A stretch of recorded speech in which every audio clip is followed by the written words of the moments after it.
Welcome to Taking Care of Business. I'm Lori Higgins, the president of the MetroNorth Chamber of Commerce. Taking care of business is one way in which we highlight the great businesses and organizations up in the North Metro area. Very excited to be here today at the Four Seasons Curling Club, where we're going to learn more about this very unique facility.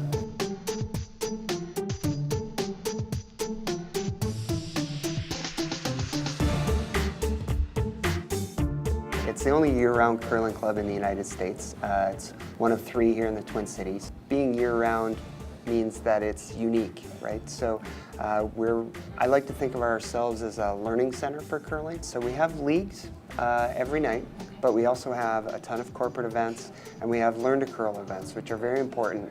It's kind of our vision to be able to expose the sport of curling to lots and lots of people. We should probably talk about curling, though, for those who don't know. Can you explain what curling is? Curling is a sport played on ice. It started in Scotland in the 16th century. So it's been around. Yes, it's been around quite a while, and it has a lot of connections to golf from an etiquette and fair play standpoint, so it's not surprising that it's a Scottish sport.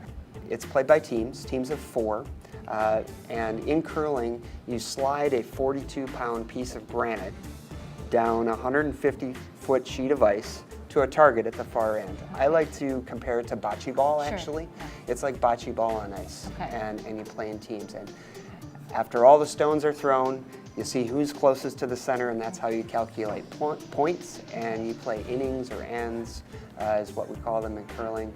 And in the league game, you play 8 ends. It's about 2 hours long. Sweeping, it's actually one of the most common questions about curling. You actually have a couple of players that are running along with the stone with essentially what we call a push broom. Looks like a push broom you might have in your house. And they're sweeping in front of the stone. That actually warms the ice up slightly and allows the stone to travel further. There you go. And then the 4th person on the team is called the skip, or the captain. They kind of direct the strategy, they tell you where to throw the rocks and how to throw the rocks, and you alternate with the other team. So it's a very social sport. Very common to come off the ice after a match and enjoy a beverage and talk about the match with your opponent. And that's another unique feature of curling. So actually, talking about that, if I recall when I was down in the rink before, you have cup holders down there for beverages. So you can enjoy a beverage on ice too, which is my kind of sport. When you can be down there and curling and have a waitress come down and take care of you. It is very social, like you said. It's very social, very social. You really do have all demographics who can enjoy this, from kids to senior citizens, correct? Yeah, I started the game when I was 6 years old, and I played against people in their 80s, and that's the longevity of being able to play curling for your entire life. I mean, it's a really nice thing, and it adds to that social nature. I mean, how many sports can you play against a junior team one night and then a senior team the next night, or an Olympian? That mix is really, really great in curling. There's always something going on. Right, I guess so. And we should probably circle back and talk a little bit about Gabes and your relationship with them, because we're actually sitting in Gabes right now, and I don't think of one without the other. To me, it's Gabes and the curling rink together. Can you talk about that relationship a little bit?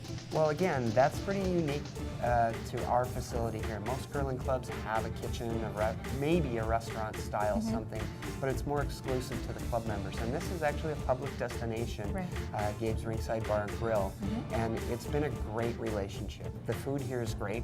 It is, I can attest to that too. And the Gabes name is well known in the Twin Cities, of course, and so it's just been an awesome relationship. And it goes back to being a social sport, so you can enjoy your company before and after the game, and even those of us who aren't curling can sit and almost have dinner and a show and watch some curling going on. I think about it, it's been more of an oddity in the past, and now I think curling is really a curiosity. People are really curious about what's going on out there. So if the general public want to try to curl, is there a way for them to do so? Yeah, they can go out to fourseasonscurlingclub.com and look for the Learn to Curl page on our website, and there'll be a list of dates out there where you can sign up.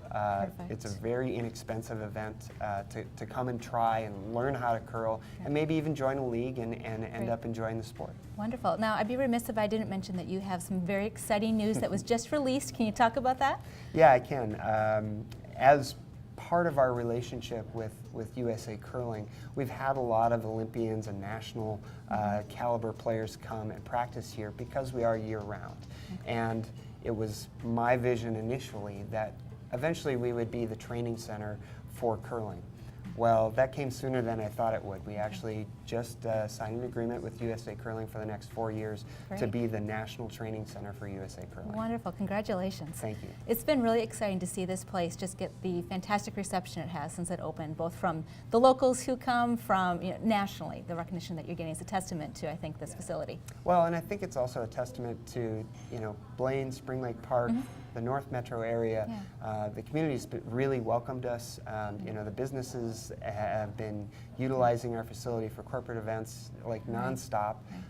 It's a unique opportunity for them, and it's just been a great start for us. Wonderful. And you are located by Fogarty Arena, by Aquator Park, by the Marion Senior Center, where the old City Hall used to be for those of us who have been here for a while. So there's some great landmarks right around for people to find you. And you mentioned your website earlier, but maybe once again.